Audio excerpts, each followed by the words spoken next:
Hello and welcome to all you Spooncrafters and Bushcarvers out there. This is Max from Woodsman's Finest. I wish you all a wonderful Happy New Year 2019. I hope everything is going well and you're carving wherever you are. Today I want to come at you with a video that has been really overdue. I've been using this tool now for approximately 6 months, and you can tell that I really wanted to take it through its paces in order to do this video. I have something really special for you today, and I'm pretty sure you're all familiar with the maker of this specific tool. It has nearly legendary status. So without further ado, today we're talking about the 50mm Twcacam by Nic Westermann.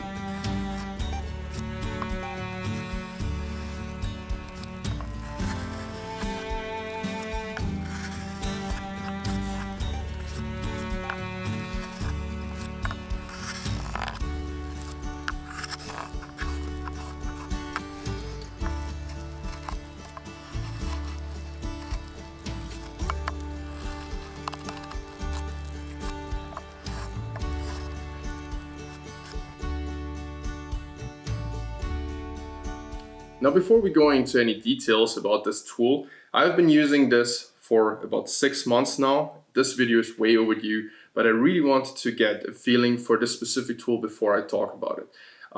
I gotta be honest, I was a little bit biased because I have already the 65mm tool, Twcacam, that I reviewed in another video, which I hope you're gonna find somewhere here up in the corner.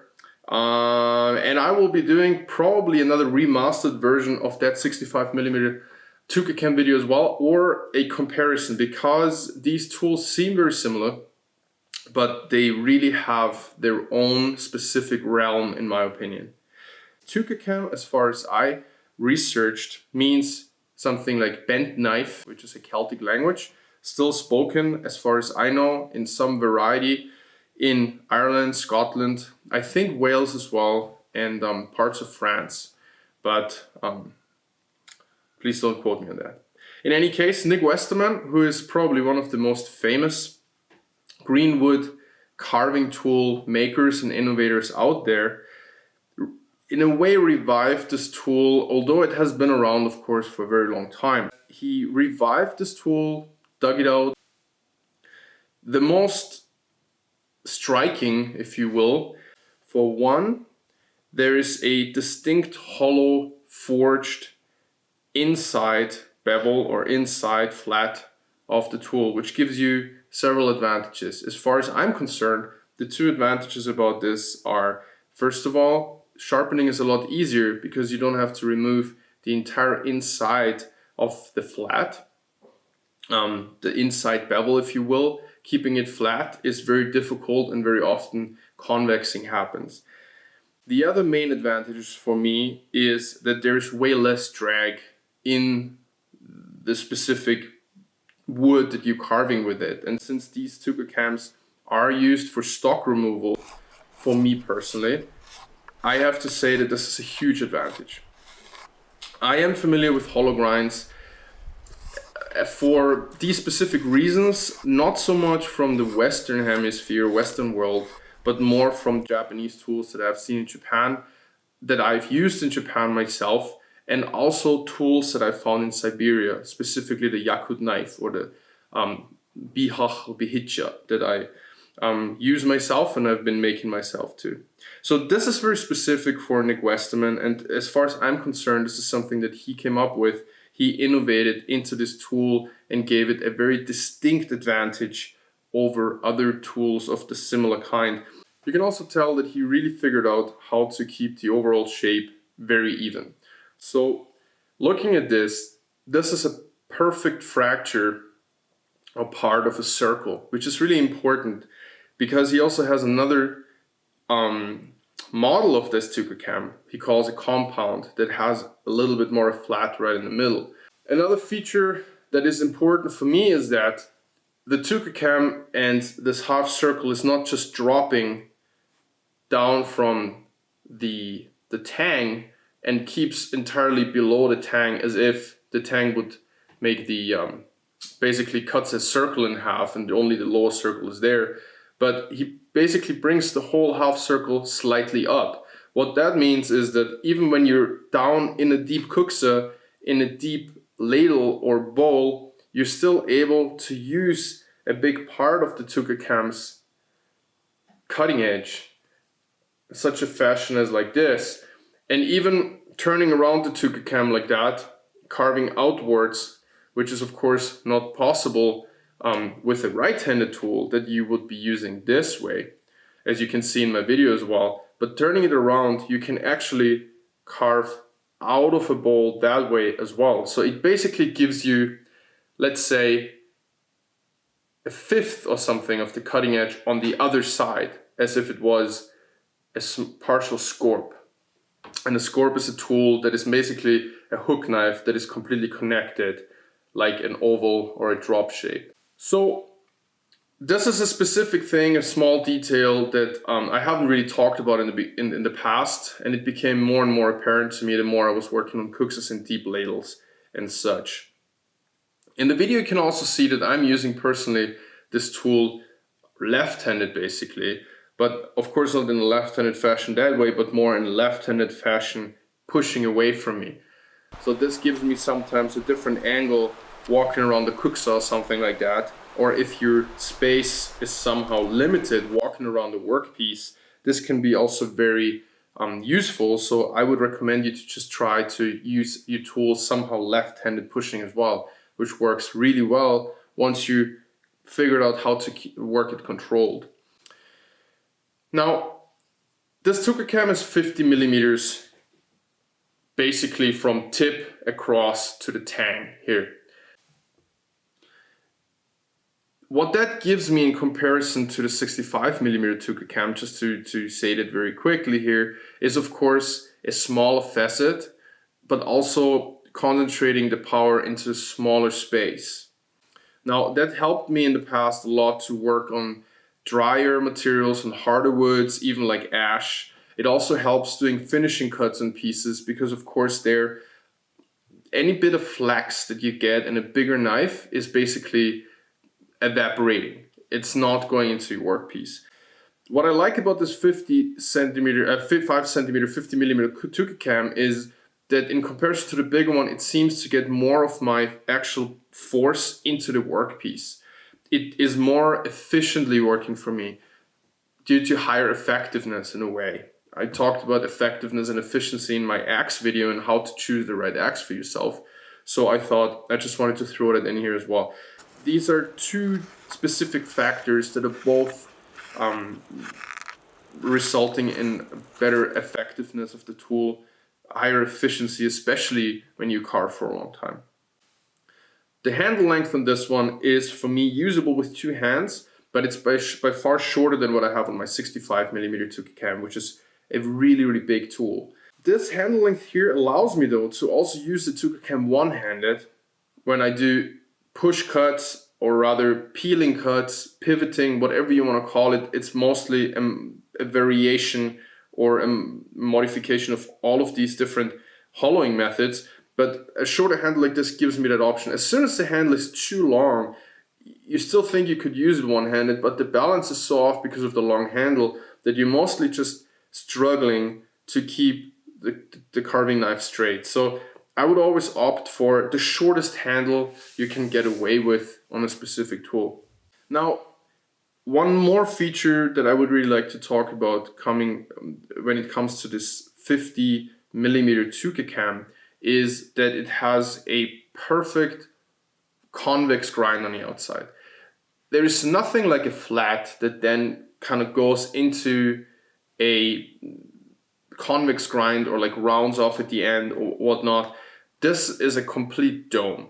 The Twcacam wants to leave the cut nearly effortlessly. As long as I'm just opening and closing my hands, going through cuts, the Twcacam, the specific knife enters and leaves the cut in one smooth action. I hope this is also coming across well in the video. So I recommend, as in my video about tool handles, which I highly recommend, especially If you have problems with your forearms, with your elbows, with your wrists, I recommend to put a octagonal handle on the Twcacam like this that is about 25 to 30 centimeters long, maybe 20 to 30 rather, because it gives you the option to still carve one-handed, two-handed like with a paddle, or any other variation of those grips. In this case, I just used a piece of hickory that is also torched, and I put an octagonal facet on it with a couple of my personal style of edge scallops that you also find on my spoons. So this was a lot of information, and I hope I could help you with the pictures and with the videos and with the detailed footage of using this one here on a Twcacam. I think it's one of the finest tools you can buy. Absolutely. I think that it has a specific advantage over the 65mm variety because I find that this tool is more versatile when it comes to application on Twcacams and more different sizes and types of spoons. Now let's talk about how to get this tool for a second. I would like to in the future as well introduce tools to you that are easier to find, especially for people who just get into spoon carving and who are maybe a little bit intimidated by getting custom tools, waiting for custom tools, because they do not yet know what they want. However, if you're at a point with your smaller hook knives, with your cheaper hook knives, with your interest as far as bigger work pieces like Twcacams, bowls, whatnot, or if you're interested in a type of production carving that my buddy Owen Thomas is really talking about a lot, then there's for me no other way and there's no other option out there than getting either the 50mm or the 65mm Twcacam by Nic Westermann. His steel treatment is on point. It is perfect as far as I'm concerned. His execution of the bevels, the inside bevels, the radiuses are perfect. I have not seen a tool by Nic Westermann that was not coming sharp to a degree that even I, after sharpening tools for 7-8 years now and all the way back to where my knife fascination started, I haven't seen anything like it, except for one other magician when it comes to hook knives, who himself also claims to have learned a lot from Nic Westermann personally, and that is Reed Schwartz. But as far as innovation, Greenwood tools, reviving them literally out of museums and old styles, and I have to even say the price for what you get. For me personally, there is nothing out there like Nic Westermann. The variety of tools, axes, you can go way back 5-10 years looking at his axes. It is taking you back. It is taking you back in time to when people were doing, I don't know, it's hard for me to describe. It's nearly like being thrown into a Lord of the Rings movie. But not just the looks of it, but the absolute perfect functionality of it. And that also comes from the fact that Nic Westermann, and on a side note as well, Reed Schwartz, but Nic Westermann himself is a master wood carver. The stuff this guy does when it comes to spoon carving and Twcacam carving is completely off the chart. And this is why he is able to make these tools and execute them one after another like this. Now let's answer the question how you get one of these. You go to Nic Westermann's website, you sign up for a spot on a waiting list, and then you wait. And as far as I understand, once it is your turn, then you can, I don't know if there's a limited, but I know that people are ordering multiple tools because they know it's a once in a lifetime chance. This is something where people know that if they order once from Nic Westermann, first of all, they will have the tools for the rest of their lives, without a doubt. Second of all, if they ever stop there hobby and need to get rid of a few tools for whatever, being in a financial pinch, whatever the reason is. These tools, if you put them online for sale, they are up there for about 30 seconds before somebody snatches them, just because they're so fine. So you investing in something that is going to serve you in making things and producing value for yourself or for others for the rest of your life, and then it continues with your children if they happen to be interested in the same stuff. This is what you get. Now, I recommend you really highly, if you are serious about greenwood carving and you would like to continue that for the rest of your life, there is nothing like the value as well, especially for the price what you get these knives for, then going to Nic Westermann's website, signing up for the waiting list. I can just say it is one of the nicest feelings I've ever had in my life when these tools are arriving on my doorstep. And I have invested the time and the money into Nic before, and I've never been disappointed. Apart from the fact that he's a absolute class guy. It is a tough job. It's a dusty, dirty, tough job, and he's just doing it so very well. So sorry if I got a little bit rambling here, but it's hard for me to bring across the actual feeling using these tools, just looking at them and being able to use them. It's an absolute privilege, and I'm very happy that someone is still making tools like this. And the testimonials that people give about Nic Westermann speak for themselves, and the people who do use Nic Westermann's tools are the absolute creme de la creme of greenwood carving, Sloyd, etc. So with those words, on that note, I would like to say thank you very much for watching. It's been a while that I've done a video like this, and it's probably longer than I wanted to make it, but this was a very specific, very special tool for me that I really wanted to talk about for a little bit. If you have any questions, then please let me know.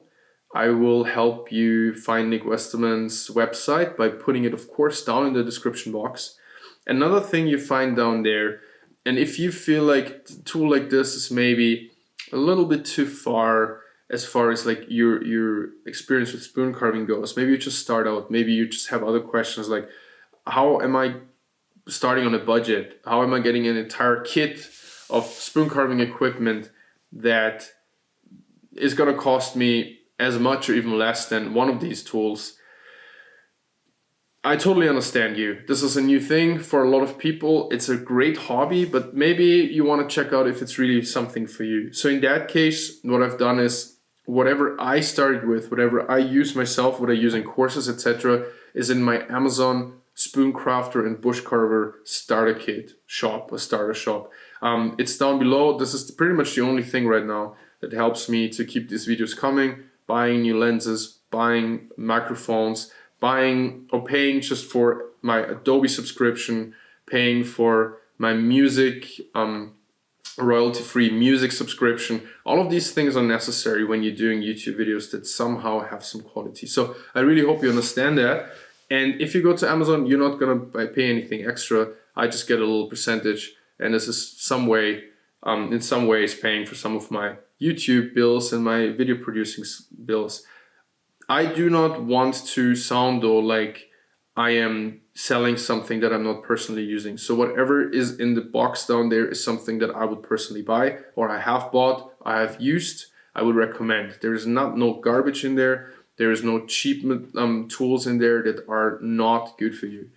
And in order to prove that to you, there's going to be a couple of cheaper tool reviews as well coming up, because I absolutely think that although these tools, I think, make you a better spoon carver in the end, there is also a very high standard that you can reach with very standard tools as well. So I really would like to point that out as well. So yeah, if you have any questions, most of whatever I am about and I recommend is down in the description box. My social media as well, where I teach a lot. There's hardly any picture on Instagram where I'm not trying to teach as well, and give you a couple of hints here and there how to do something, what I'm doing in order to get better. There's a lot of new videos out there that are just pro tips, where I'm just talking about kind of like behind the stage stuff, where it's not just about how to hold a knife and how to hold an axe and how I'm axing out something, but a couple of details that are more about the mindset. Other things that are as well important in my opinion when you get into a craft like this. So I really hope that this gives you a little bit of a wholesome approach when it comes to greenwood carving, bushcraft, or any other craft that you're doing, because a lot of stuff that I'm talking about is really universally applicable or applicable. So with that, thank you very much for watching. Thank you very much for the support. There is something new coming out very shortly I'm very excited about. It takes a little bit longer to figure out. It is tougher than I thought, but there's going to be something special coming out pretty soon. So thank you very much for continually visiting my page and helping me on social media as well. And of course, getting my products and sharing them with your family, cooking, hiking, traveling, whatever it is. This is what I really want to do. So thank you very much to all you craft folk out there. I hope you're safe wherever you are, and I'm going to see you next time.